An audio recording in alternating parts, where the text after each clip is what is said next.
I still remember that moment so clearly. I turned my head, hoping to see my older brother holding me steady from behind, but no. His hands had let go and I had no idea when.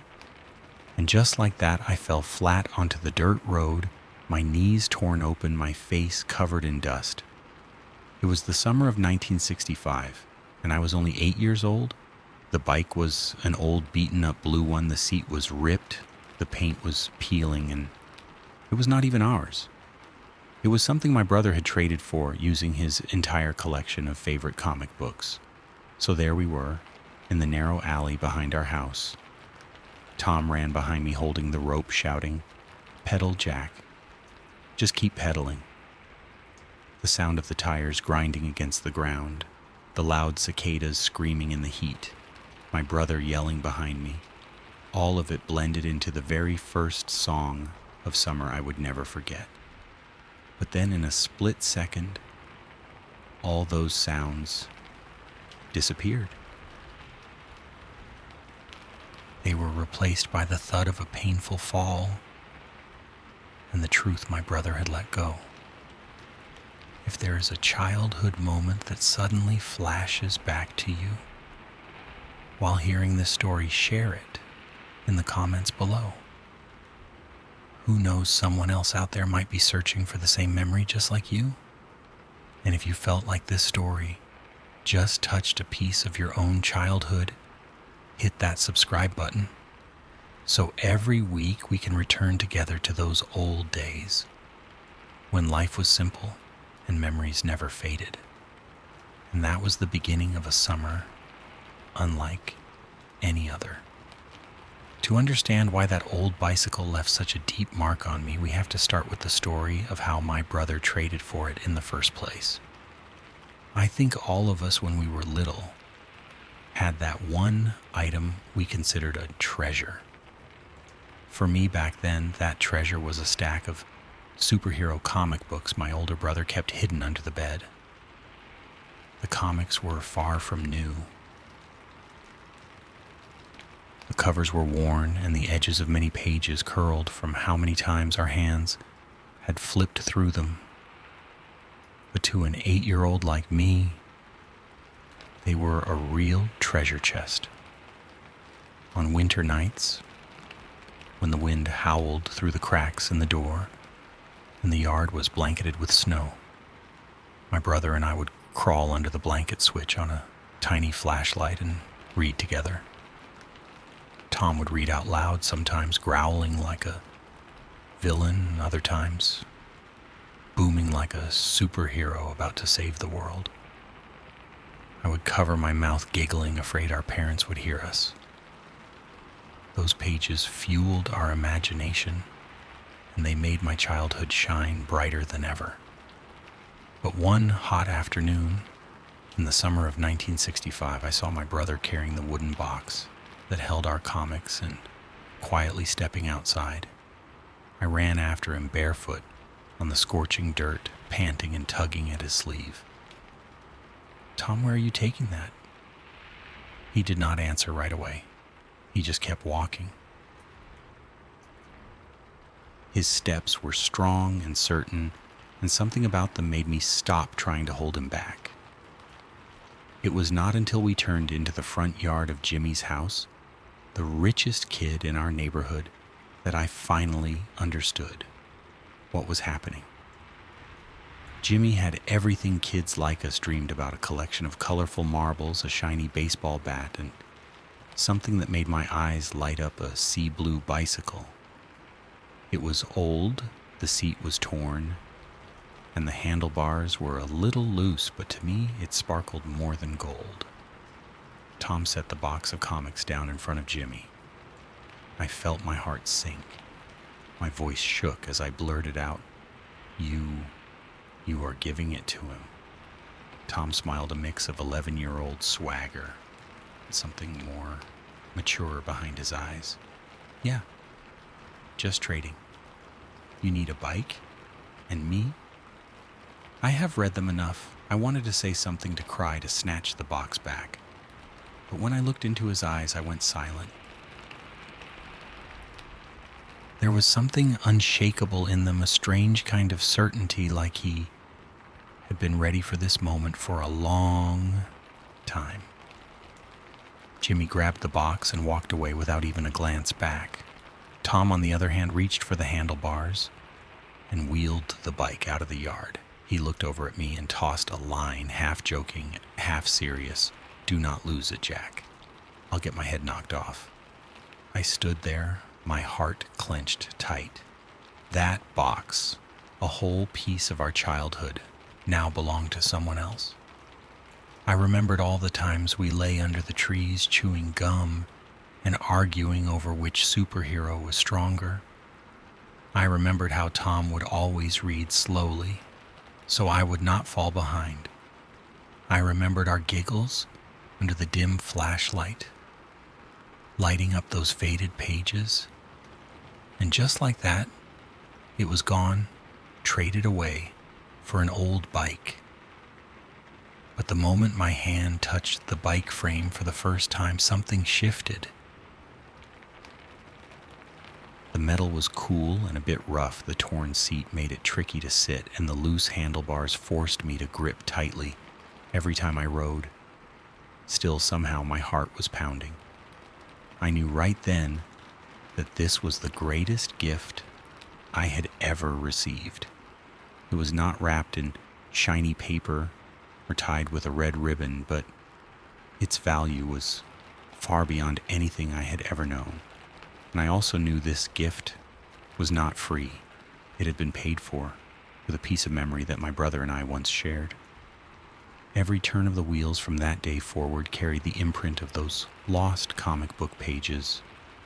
I imagined the superhero on the cover flying beside me, while Tom's laughter echoed faintly behind me like a soundtrack to our childhood.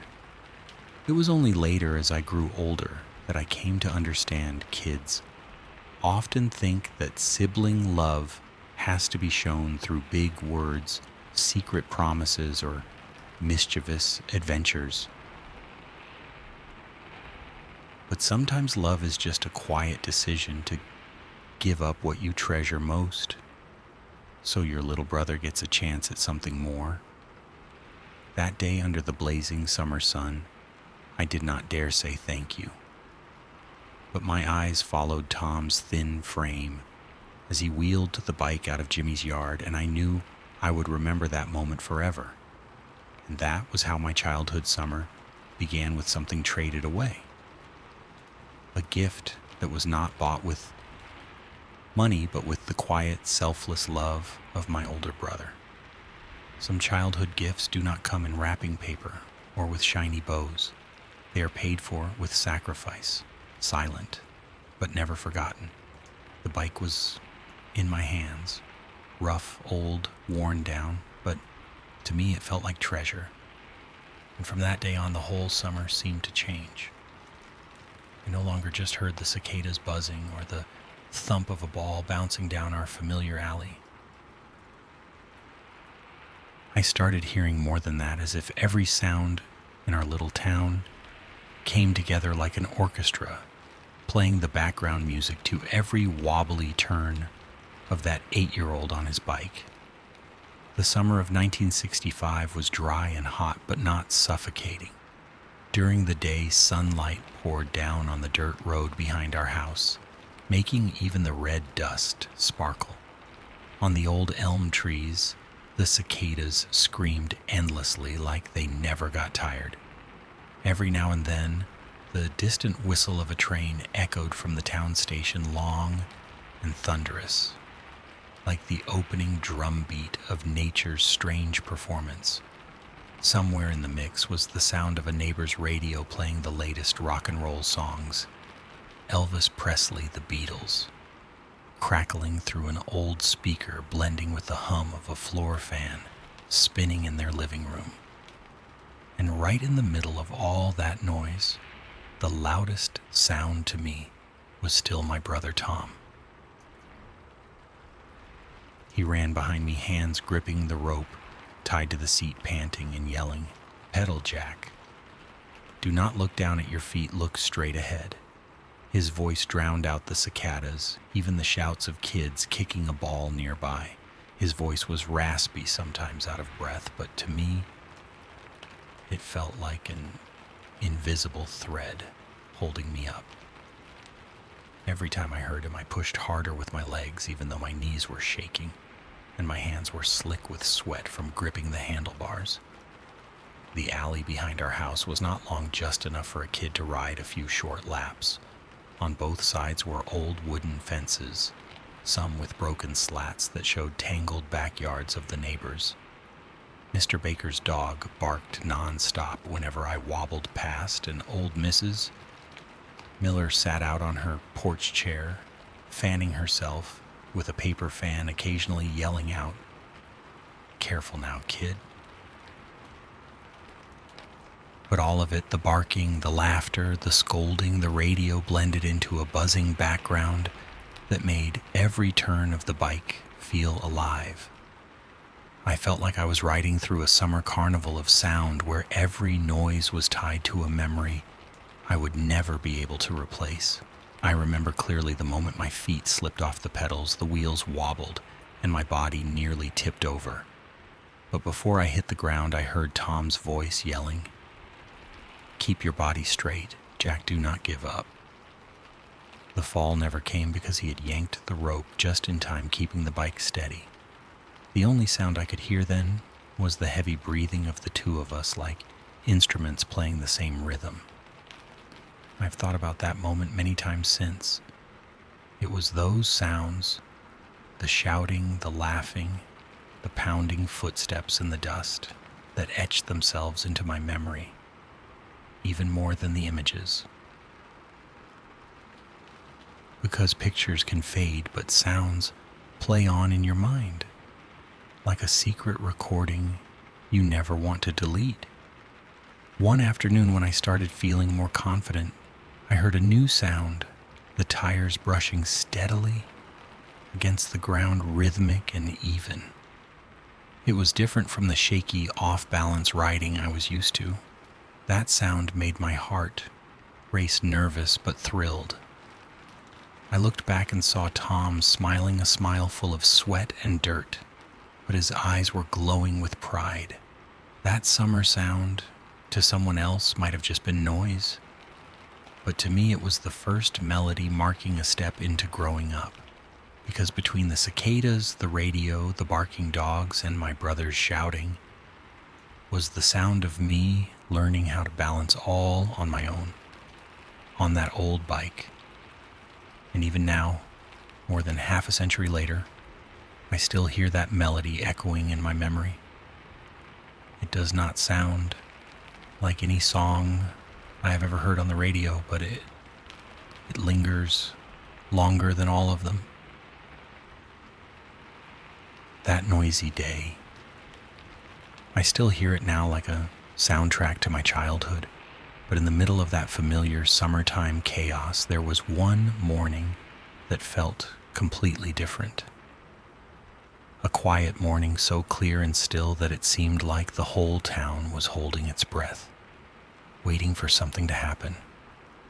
And even now, at the age of 68, I can still picture every detail of that morning more clearly than a dream. Tom woke me up before the sky had fully lightened. I heard the creak of the wooden door opening, then felt his hand gently shake my shoulder. I rubbed my eyes, still half asleep, and saw that the sky outside the window was still a deep shade of blue. No sunlight yet. "Get up, Jack," he whispered, full of excitement. "Let's go ride. If we go early, Mom won't find out." We tiptoed down the stairs, careful not to make a sound. The house was still wrapped in silence, only the ticking of the wall clock and the soft whisper of wind through the cracks in the door. It felt like the two of us were sneaking off on a secret adventure, just the two of us in on it. When we stepped out the back door, cool air rushed across my face. I breathed in deep, the smell of damp earth, wild grass, and morning dew still clinging to the leaves. Dewdrops shimmered on every blade, catching the soft glow of the early sky. The alley, usually noisy with kids, dogs, and neighbors calling to each other, was now perfectly still. The blue bike stood there, leaning against the familiar elm tree. In the pale light of dawn, it no longer looked rough and worn like it did in the daytime. It looked brighter, almost beautiful, as if it too was waiting for me. I reached out and touched the seat. The cold seeped into my skin. My heart was pounding, not from fear, but because I could feel something special was just around the corner. "Hop on," Tom said firmly. "Today you are going to do it." He adjusted the rope tied to the back seat, then stepped into his usual spot behind me. I climbed onto the bike, my feet trembling as I settled on the pedals. The world around me suddenly felt bigger than usual, the sky higher, the alley longer, and the soft morning light wrapped everything in a gentle glow. "Look straight ahead," he called out. "Do not look at your feet, just pedal." I started pedaling. At first I was shaky. The bike wobbled, tilted from side to side like it might crash. I gripped the handlebars tight, eyes locked on the end of the alley where soft golden light was just beginning to spread.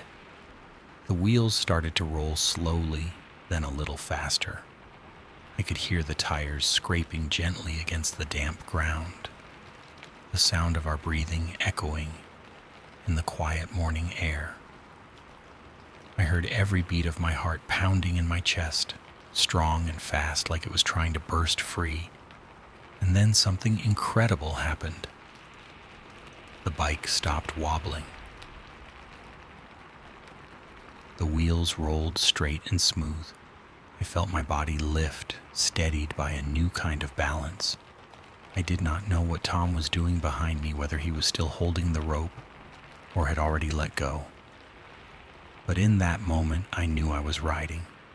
That feeling, nothing else compares. The early morning breeze swept through my hair, brushed across my face, still damp with dew. The cicadas had not started buzzing yet. No radios were playing, no barking dogs, no shouting. Just the quiet, steady hum of the wheels moving forward. And I felt like I was flying down that little dirt road. "That is it, just like that." "Jack, keep pedaling." Tom's voice echoed from behind, no longer rushed, but full of confidence. I bit my lip, focusing with everything I had. My skinny legs kept pushing down, on the pedals steady and strong.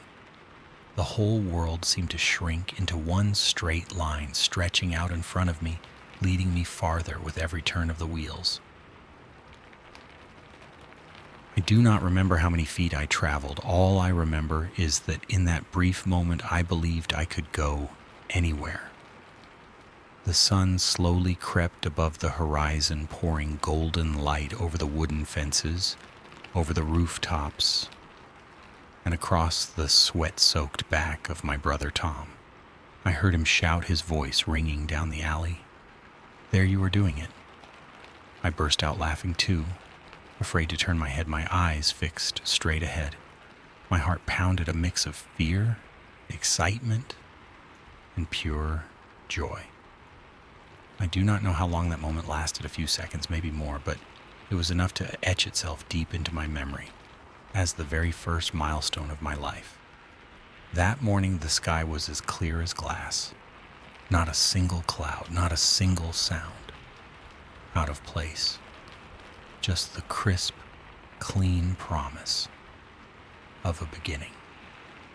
And there I was, an 8-year-old boy, learning what it felt like to balance all by myself. That morning the sky was as clear as glass, and I never imagined I would remember it for the rest of my life. But the joy did not last long. All it took was one moment of distraction, and the bike began to wobble. Then came the first fall, painful but unforgettable.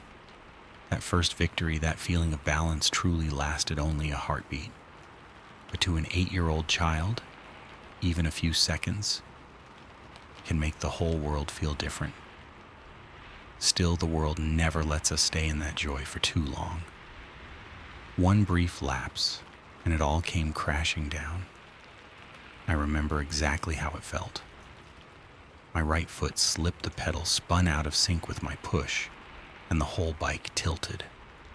I tried to catch myself, but it was too late. My body slammed to the ground, my knee hitting the hard, gravelly dirt. With a dry thud, a sound that marked the harsh truth, I had fallen. The pain came instantly. My left knee burned. Blood oozed out, staining the dust a deep red. My hands were scraped tiny bits of grit digging into the skin, stinging so badly I had to clench my teeth. The smell of damp earth mixed with fresh blood filled the air and hit my nose. I lay there breathing hard, my vision, blurry tears slipping out before I even realized they were there. For a child, the first fall is always bigger than the fall itself. It was not just my knee or my hands that hurt, it was the tiny seed of belief that had just been planted. A moment ago, I had felt like I was soaring, like I ruled the world. And now I was face down in the cold dirt, small, helpless, and worthless. In that moment, all I wanted was comfort. I wanted arms around me, a soft voice, like my mother's whispering, "It is okay, sweetheart. Get up, I'm here." I wanted to cry out to let the shame and pain pour out. But Tom did not do that. I felt his shadow fall across the early morning light. He knelt beside me, his hands darkened with dust, and instead of lifting me up, he brushed the dirt off my back. His movements were calm, unhurried, like the fall had not surprised him, like it was just another part of the process. I looked up, eyes full of tears, waiting for comfort, but he did not say, "Poor you," or "Let us take a break." Instead, he looked right at me, his eyes catching the first light of sunrise, and asked one short, almost casual question. "Want to try again?" I froze. For the first couple of seconds, that question hit me like a slap. Try again. When my knee was burning, when my face was streaked with dirt, when my throat was tight from tears, a part of me wanted to scream, "No, I do not want to," but his eyes would not let me. It was not pity in his eyes, and it was not pressure either. It was the look of someone who was absolutely certain that I could do it and was waiting for me to believe it too. In that gaze, I felt a faith in me that I had never felt in myself. I looked down at my bleeding knee, my scraped up hand, then back at him, and finally I nodded. He smiled, not a big goofy smile, not a teasing one, but a soft, proud smile. He reached out and gently ruffled my hair, not like the usual rough way he did when he was messing with me this time. It was slow, steady, and full of meaning. As if he was saying without needing words, "I knew you could, and I am here until you do." Standing up after that fall was not easy. My knee throbbed, my shorts were stained with blood, and every touch of the handlebar stung my hand. But that ruffle on the head made the pain fade a little.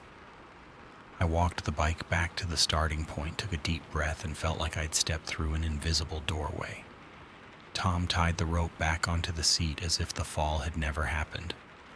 Then he called out, "All right, Jack. This time pedal harder. Do not look down." I got back on. My heart still beat fast, but it was no longer just fear. It was determination. Because I knew that falling was not the end, it was just part of the path. Years later, as an adult, I realized that first fall taught me more than 100 classroom lessons ever could. It taught me that failure is not shameful, that pain is temporary, and most importantly, that sometimes the people who love us will not comfort us. They will just stand beside us, believe in us, and ask, "Want to try again?" I have fallen many times since then on that bicycle and in life.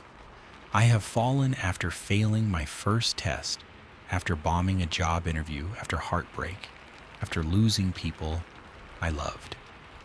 And every time the memory of that summer in 1965 comes back, I still hear my brother's voice in my head clear and steady. Want to try again. And because of that, I always get back up. That first fall did not just leave a scar on my knee.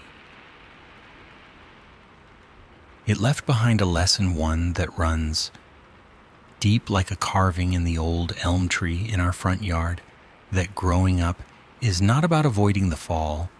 It is about learning how to stand back up, dust yourself off, and keep going. Growing up means learning to rise, not avoiding the fall. That night when the cuts still burned, I tried to hide them. But mothers always know more than we think they do. And maybe she had known from the very first glance. That evening our little house was lit up like always. A simple dinner, the smell of beef stew drifting from the kitchen, mixed with the warm scent of toasted bread. The ceiling fan turned slowly, creaking as it sent a faint breeze down onto the table. All 5 of us sat together, my parents and us 3 boys. And though everything felt normal, I sat there with my heart pounding, trying to keep my secret hidden. My knee burned. Every move under the table made me wince. The rough cotton of my shorts was stiff with dried blood. I tried not to move, hoping no one would notice. I forced a smile when Tom cracked a joke. I nodded when Billy chattered about school. I thought I'd done a good job covering it up, but not with Mom. My mother, Margaret, always saw through us with those gentle, sharp eyes. All through dinner, I could feel her noticing something, not with words, just with how her eyes lingered on me a little longer. When she scooped another spoonful of potatoes into my bowl, her hand paused, just a moment before letting go. Just a moment, but enough to make my throat tighten. She did not say anything during dinner. She still smiled at Tom's stories, still reminded Billy to chew slower. I let out a quiet sigh of relief, thinking I had gotten away with it. But my heart knew she never missed a scratch on her son. After dinner, I tried to sneak away to my room, but as I took a step, my bare foot brushed the floor and sent a sharp pain up from my knee. I clenched my teeth and tried to play it cool. That is when her voice came soft as a breeze, but strong enough to stop me in my tracks. "Jack?" I turned around. She stood there holding a lantern. The golden light lit up every detail of her face, the fine lines near her eyes, the deep, warm look in them. No scolding, no questions. Just one look, and I knew I could not hide anything. "Come here," she said. I stepped forward slowly. The light fell across my knee. The dried blood, the dust, clinging in patches. She sighed gently, then turned and led me to the back room. The little room glowed with the oil lamp sitting on the wooden table. On the shelf was the familiar jar of herbal liniment, the one she used to rub on Dad's sore muscles after a long day of labor. She pulled out a chair, sat down, and gently placed my leg across her lap. Her hands, thin, worn, calloused from years of needlework, poured the liniment over the wound. The sting made me flinch. Tears welled up. But her grip held me steady, warm, firm, and I could not cry like I usually would. The sharp scent of medicine filled the room, mixing with the clean cotton smell from the drawer. I heard the ticking clock in the living room, the soft chorus of insects outside the porch. But through all those sounds, it was her quiet breathing that made me feel safe. She did not ask what happened to you. She did not scold me either.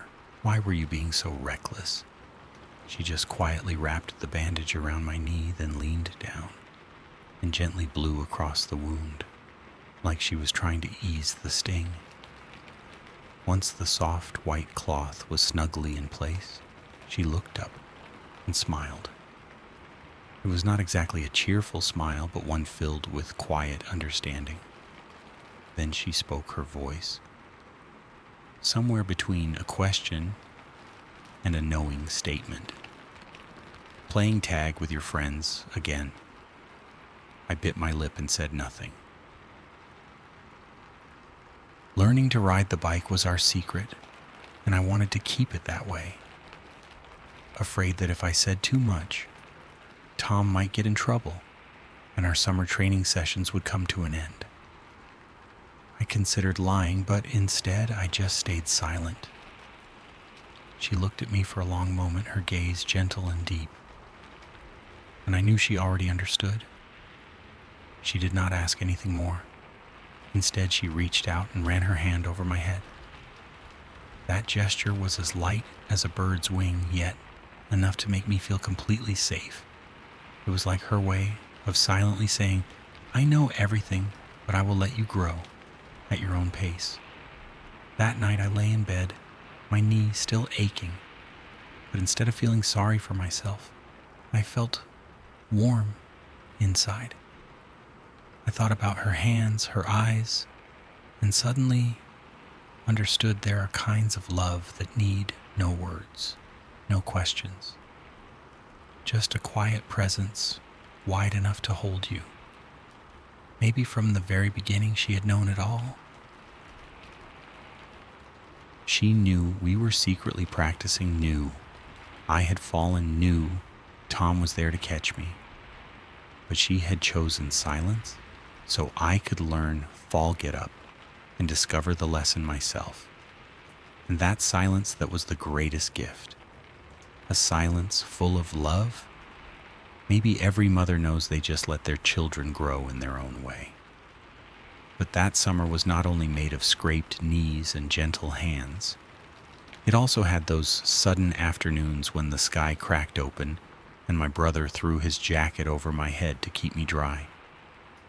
In the summer of 1965, the afternoons stretched long and hot with sunlight lasting all the way until almost 8 o'clock. The alley behind our house rang with the sounds of kids laughing, balls thumping off brick walls, and the distant whistle of the train from the town station. To me, those afternoons meant the old blue bicycle, the smell of dusty roads, and the never-tiring voice of my brother yelling encouragements. But there was one afternoon when the sky changed color and the rain poured down that etched itself into my memory like a mark that would never fade. That day was stiflingly hot. The sun blasted the dry ground in bright golden patches. The dirt road was cracked and the air smelled like baked dust. Tom and I were out there as always practicing. I wobbled and strained my skinny legs, pedaling, hard sweat pouring down my back, gluing my shirt to my skin. Tom ran alongside me shouting, "Keep going, Jack." Do not stop, his voice overpowered the neighbor's radio playing, the beetles louder than the cicadas buzzing high in the elm trees. We were so caught up in our routine that we did not notice the sky darkening. At first, just a few gray clouds drifted across lazily. Then they piled up thicker and heavier. The wind picked up whipping dry leaves into the air, making the old wooden fences creak. Mr. Baker's dog suddenly started barking and then slumped down on his porch as if it sensed what was coming. And then, without warning, the rain came. The first drops hit my skin cool and refreshing, and I tilted my face up to catch them laughing. But within moments, the sky tore open. Water poured from above like someone had dumped an enormous bucket over the entire town. The sound was deafening, drumming down so hard, it drowned out everything. Dust turned instantly to mud. Water splashed everywhere as the wheels rolled through puddles. I panicked, trying to shield my face, but the rain hit my eyes, rolled down my cheeks ice cold. My thin shirt clung to me, soaked through, and I shivered. My feet slipped on the pedals. The bike swerved, and I thought for sure I would fall right there in the flooding alley. That was when Tom jumped off his bike, spun around, and yanked off his jacket, throwing it straight over my head. It was heavy, soaked with sweat and road dust, but in that moment it became a shelter. I crouched beneath it, the world around me, blurring. The only sounds left were the pounding of rain on fabric and his hands gripping the jacket tight above my head. "Move faster," he shouted through the storm voice, shaking but firm. We stumbled forward, pushing the bike as water splashed up our legs, mud soaking our pants. My eyes stung, partly from the rain, partly from the whirlwind of emotions inside me. But overhead his jacket still covered me, and his hand, steady and strong, never let go. We dashed under the porch of an old abandoned house at the end of the street. The roof leaked in places, but it was enough to keep us dry. We stood there gasping for air, hair stuck to our foreheads, clothes dripping into little puddles beneath our feet. Rain poured down in front of us like a curtain, but we were safe, a tiny island in a sea of water. Tom dropped his jacket and wrung it out, streams of water pouring from the sleeves. The smell of wet fabric, sweat, and earth mixed around us. He glanced over at me, mouth curled into a half-scolding, half-loving smile. "You are always trouble."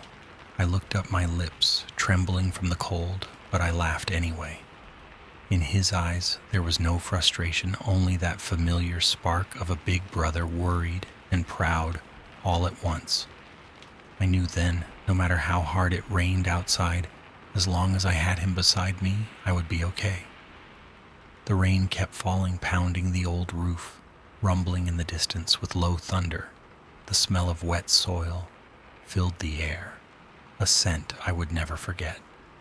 We sat down on the worn wooden floor, shivering from the cold, but laughing quietly together. I still remember how he brushed the wet hair from my forehead and whispered, "You're gonna go far, Jack." That sentence melted into the sound of rain, becoming a kind of echo I carried with me forever. It was not a grand promise, not dramatic, but it felt like a quiet prophecy, one I would only truly understand as I got older. The rain that day lasted a while. The drops kept drumming down, creating white splashes in front of our eyes. That rhythm mixed with the beating of my heart, still racing from fear and excitement, and slowly faded into a strange peace. When the storm finally began to ease, the sky looked scrubbed clean. Late afternoon light slipped through the clouds, spilling silver across the street. Puddles stretched along the ground like tiny mirrors, reflecting a sky that was both clear and cloudy, like it could swallow a small child if he dared to look too long. We pushed the bike out from under the porch. Our clothes stuck to us, heavy from the rain. Our shoes squished in the mud each step, making a sucking sound, but neither of us complained. I looked back at the old porch, the place that had just sheltered us. For the first time, it did not look like just a faded gray wooden roof. It looked like an old friend, one that had witnessed two brothers share a coat and find something deeper than just a playful rivalry. Years later, I would stand through countless other storms.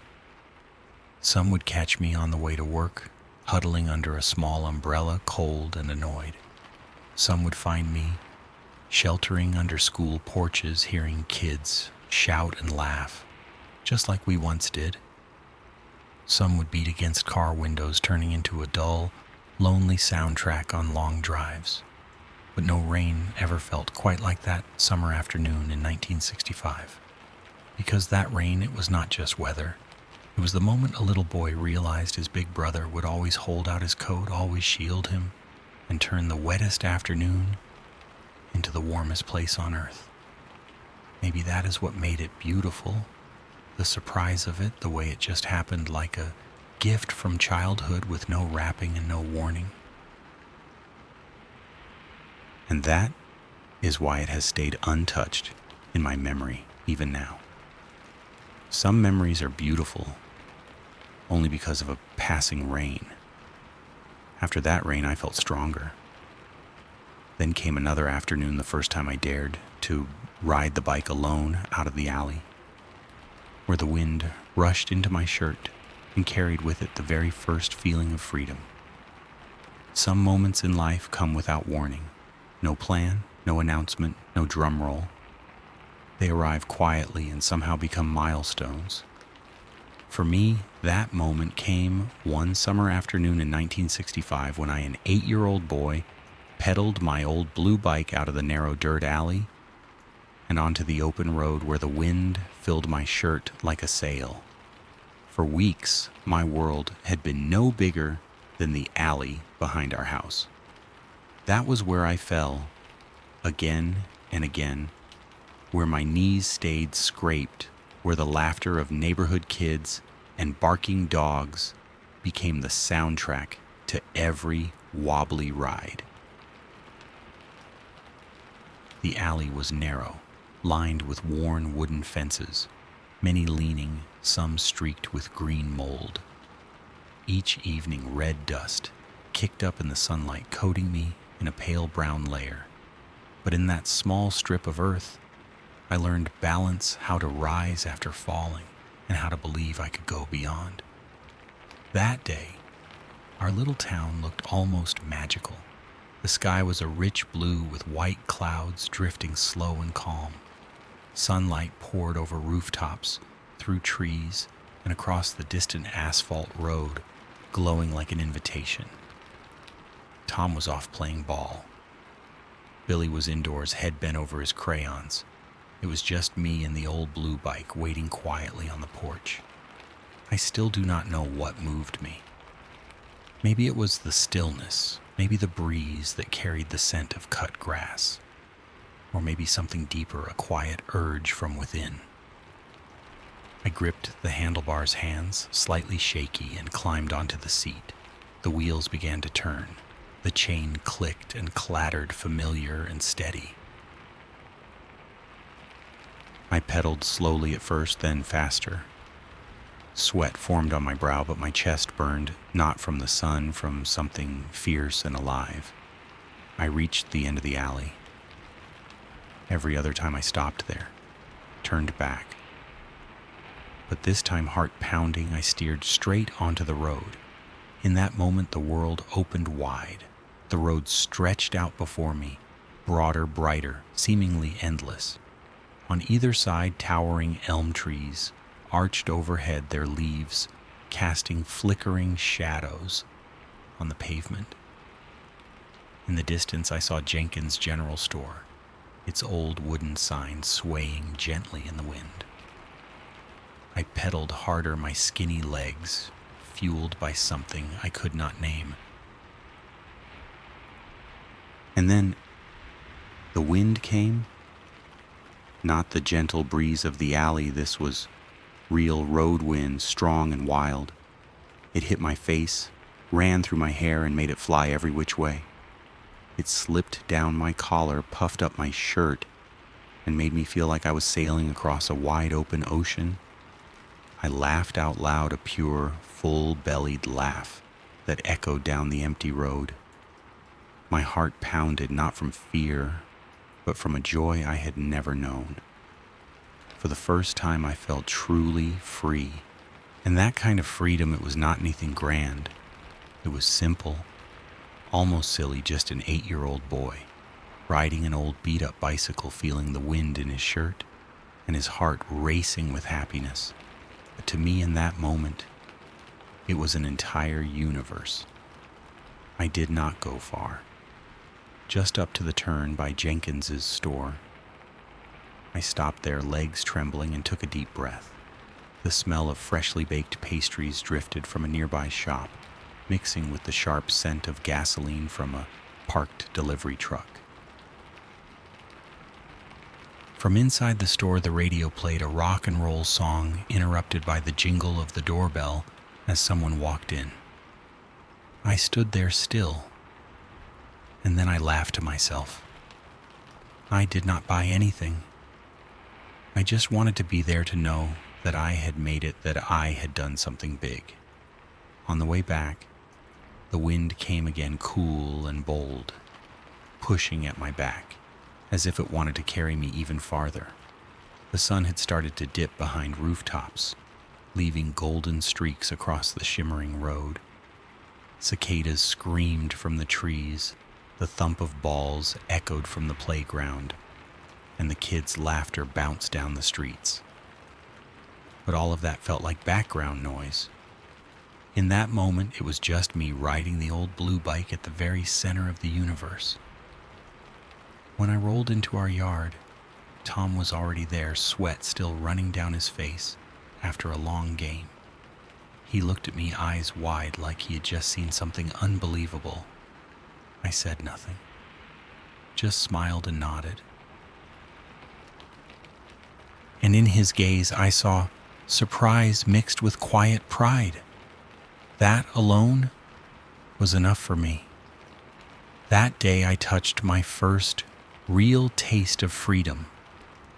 A freedom that could not be measured in distance and had nothing to do with speed. It was the feeling of the wind catching the edge of my shirt, whipping through my hair, and my heart pounding wildly as I left behind the cramped alley of my childhood. That first freedom. Sometimes it only takes one short road. That night after my first trip beyond the alley, I shared a bed with Tom. The moon was bright outside, tree shadows danced on the ceiling, and he whispered a childhood promise into the quiet. There are some nights in life we remember more clearly than the days. For me, it was a summer night in 1965 when moonlight filled our little room, when Tom and I lay side by side on that old shared bed, and when one simple sentence from him became the thread that tied us together for life. That bedroom was as plain as could be. Just a double bed pushed up against the window, a small wooden dresser with squeaky drawers, and a thin white curtain yellowed with time. On the wall, Tom's old baseball poster was taped up at the corners, edges curled. Next to it were pencil scribbles Billy had drawn secretly after being told not to. The window was cracked open, letting in the scent of wild grass and damp earth, mixed with the smell of clean laundry Mom had hung out earlier that day. That night the moonlight was oddly bright. It poured through the curtains and painted silver patterns across the ceiling, ripples of light, shifting with the breeze, turning our small room into a world of its own, quiet and mysterious. Outside crickets chirped, and the steady song of katydids rose like a choir that never stopped. Every now and then the distant whistle of a train drifted in, slow and steady like the heartbeat of a little town in Ohio. We lay side by side. I pressed my back against the wall. Tom lay on the outside, hands behind his head. After a long day of riding, I was exhausted, but my heart was still buzzing with joy. That first trip out of the alley played over and over in my head, the wind in my shirt, the thrill in my chest, the smooth road stretching on like a dream. I wanted to tell him, but I hesitated, afraid he might tease me. I turned my head and saw he was still awake, eyes wide open, staring up at the ceiling. Silence hung in the air for a while. Then Tom finally spoke. "Jack, His voice was soft, just a whisper, but it startled me. I turned to look and saw his eyes shining in the moonlight without their usual mischief. "One day, make sure you teach Billy how to ride." I froze. Billy was only 5, then 3 years younger than me. He spent most of his days running around with a pencil in hand. He was far too little to even think about bikes. I let out a quiet laugh and asked, "Why me, why not you?" Tom shrugged, turned onto his side, and rested his head on his arm. His voice dropped lower. "I think by then I will be busy with other stuff. And you get it more than anyone else. You will know how to teach him." I went quiet. Part of me did not understand what other stuff he meant, but I could hear something in his voice, something older, more serious than an 11-year-old usually sounded. A sense of maturity, a far-off tone, different from the loud, energetic boy who yelled in the alley all day. He reached over and tousled my hair. But this time it was not the usual teasing rub. It was slow, gentle, as if he was handing me a responsibility. I looked up and saw that his eyes were not joking. "Promise me, Jack, when Billy is old enough, you teach him. Do not let him wobble around all by himself." In the darkness, I swallowed hard. My heart beat faster than usual. I was only 8. I was still clumsy on the bike myself. Yet here he was trusting me with something that felt huge. I nodded. He could not see it in the dark, so I whispered, "I promise." In that moment, the whole room seemed to pause. I could hear the wind hissing through the porch, the leaves brushing against one another outside, and the steady tick of the wall clock. Moonlight spilled across the wooden floor, sealing that promise like a stamp. I lay there, eyes wide open, unable to sleep. My brother's words kept replaying in my head like a melody that would not fade. Why did he believe in me so much? Why was he so sure I could do it? I felt a mix of fear and something else, a quiet pride rising up inside me. For the first time in my life, I realized I was no longer just the little brother. In Tom's eyes, I was now a big brother too. That summer night, I grew up a little more. It would be years later before I truly understood that what seemed like a random comment was anything but random. It was a quiet passing of the torch, his way of giving me trust, and a thread that would tie the 3 of us together forever.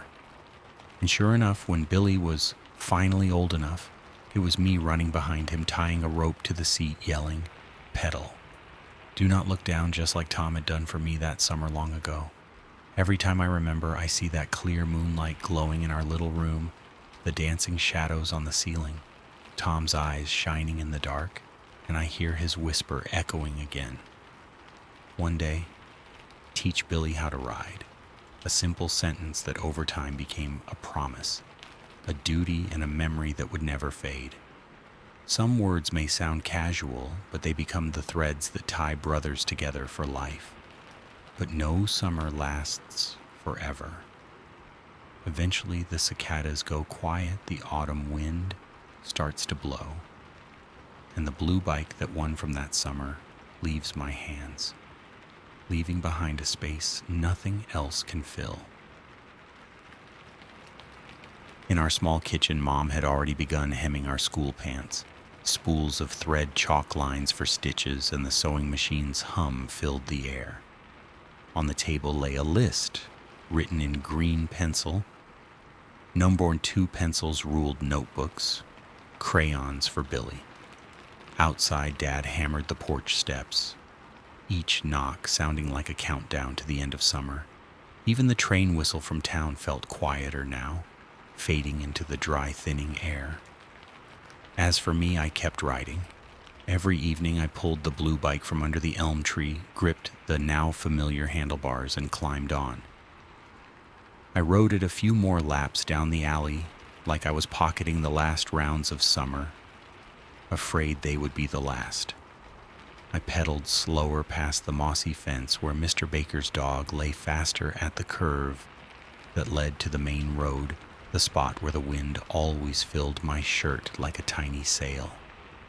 In those final days, I kept telling myself, just one more ride, then another and another.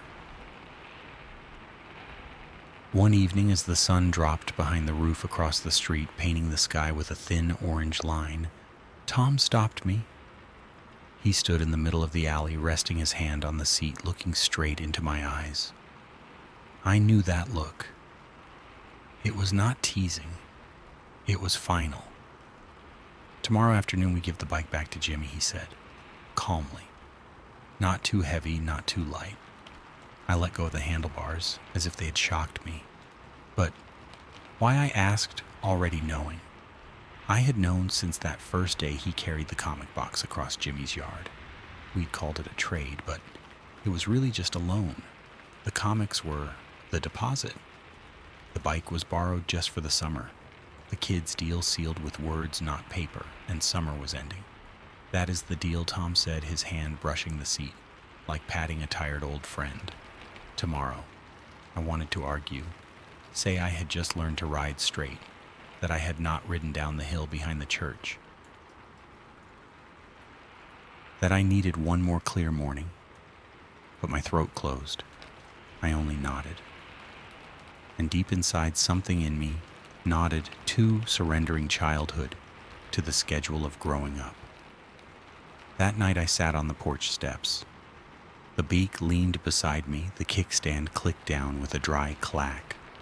Above, the crescent moon hung low. A breeze carried the smell of green apples from Mrs. Miller's yard and fresh wood from Dad's repairs. I reached out, touched the handlebars, the chipped frame, the patched seat Mom had sewn. Each part brought back a memory, clear mornings, sharp falls, the storm, the coat thrown over me, that first brave ride into the street. Somehow, in a few weeks, the bike had become a part of me. It had a voice, the chains rattle like a whisper. It had a scent, old metal sweat and dusty roads. It had habits, loving sharp turns, hating that one pothole. That night I lay awake, again, tires on gravel, Tom shouting, pedal, the sound of rain on his coat. For the first time all summer, I did not want the sun to rise. Morning came softly. The town felt gentler. The sky was bright, but the light had softened a golden scarf across the streets. Dew sparkled on the fences, dripping down the steps. In the kitchen, Mom brewed coffee. The smell of toast and beans warmed the air. Dad had left early. Billy slept in arms around his sketchbook. Mom glanced at the scab on my knee and gave a little nod, said nothing.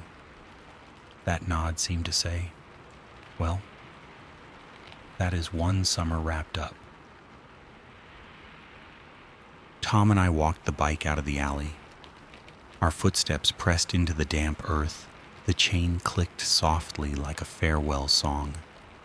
The alley was quieter than usual, almost like it was holding its breath as we left. We passed the old elm tree, the porch where we once hid from the rain, and the bend where I had first steered onto the open road. With every place we passed, my heart gave a quiet squeeze, like I was saying goodbye to old friends. Jimmy's house stood on the corner. A line of tiny flags waved in the breeze, and a faded "Beware of Dog" sign hung quietly on the fence. The wind chime tinkled soft, metallic, like a whisper of the coming fall. Jimmy sat on the porch steps, chewing gum, his foot tapping against the wooden floor. When he saw us, he gave a smirk. "Come to return the bike," he said, straight to the point. Tom nodded. He stood the bike upright, straightened the handlebars, adjusted the seat, all familiar gestures, but this time done with a strange quietness. I stood beside him, my hand resting on the cold metal frame. The chill made me pull away, then reach back again like a child clinging to their mother's sleeve on the first day of school. Jimmy hopped down and circled the bike. He tapped the bell still broken. He bounced the seat still squeaky. He spun the rear wheel. The chain clacked just as before. "All good," he said flatly and rolled the bike into his yard. I swallowed hard. For a brief second I wanted to blurt out, "Can I keep it a few more days?" But my throat tightened. All I could do was let out a long breath. The bike rolled into the shade, vanishing behind the porch, leaving only a faint muddy streak on the wooden floor. I suddenly felt off balance, like I was falling off the pedals again. "And my comics?"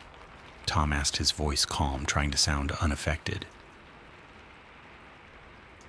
Jimmy ran inside and came out with a few battered comic books. Covers torn, pages missing, some water stained. "My little brother's got them wet," he said, like it meant nothing. I held my breath, waiting for Tom to explode, but he just nodded. "Leave them." We turned and walked away. No one said anything. The road home was familiar, but somehow longer than usual. Each step left behind a space where the sound of that bike chain should have been. I realized then, when you spend a summer with something, you learn its rhythm, its breath. And when it is gone, your ears still search for that sound in the silence. That afternoon, I sat alone on the porch, listening to the kids playing ball in the alley. Slapping sandals, bursts of laughter.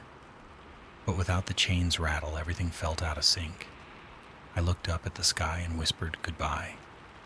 Night fell quicker than before. The breeze turned cooler, drifting in from the fields. I lay in bed staring at the moon through the window, trying to replay the sound of that bike chain, afraid it would fade by morning. I whispered to myself. The pothole by the fence, the leaking porch roof, the bend where you can see the store sign. Like reciting the alphabet, trying to hold on to the memory. The next morning, all that was left in the dirt was a faint dent, the mark of the kickstand. I touched it with my toe, like touching a silent message. It was here once. The first day of school arrived. I carried a new backpack, fresh notebooks, and sharpened pencils. The schoolyard buzzed with names being called, flags fluttering in the breeze.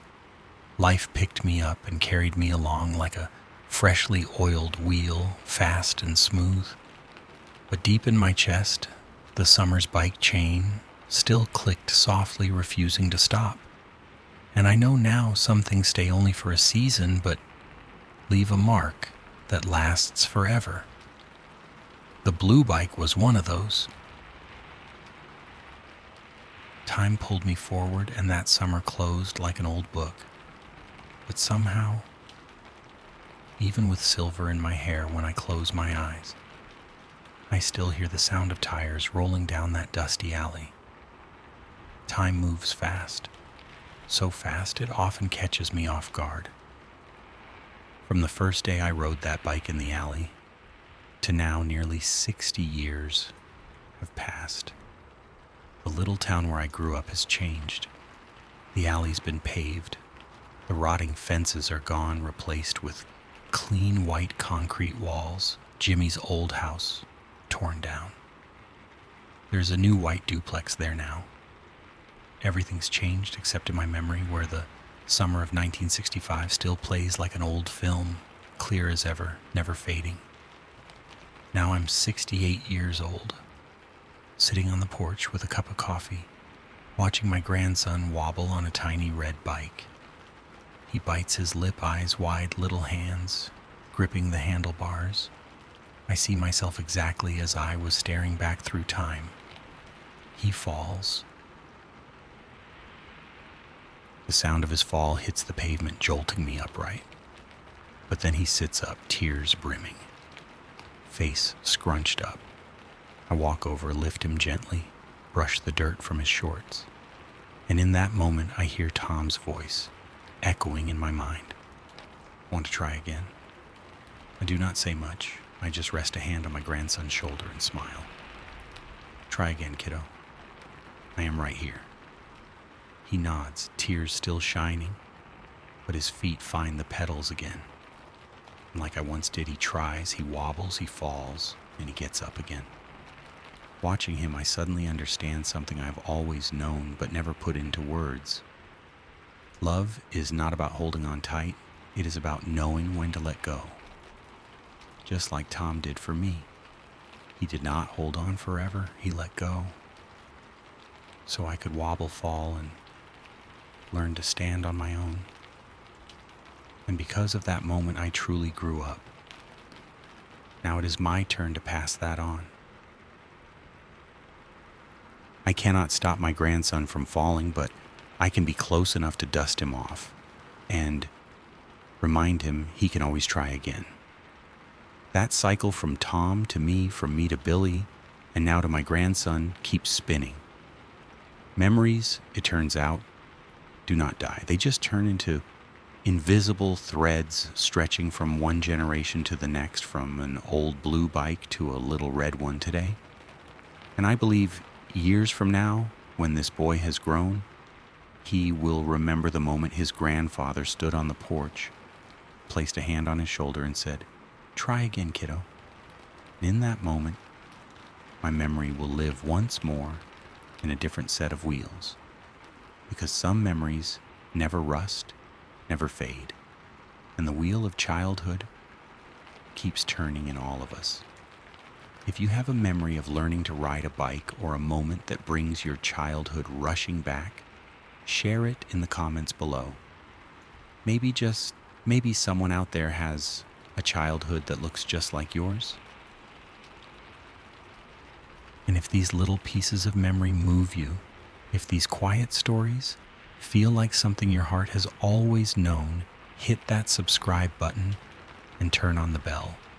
Because here, we will keep unlocking doors to childhood one story at a time.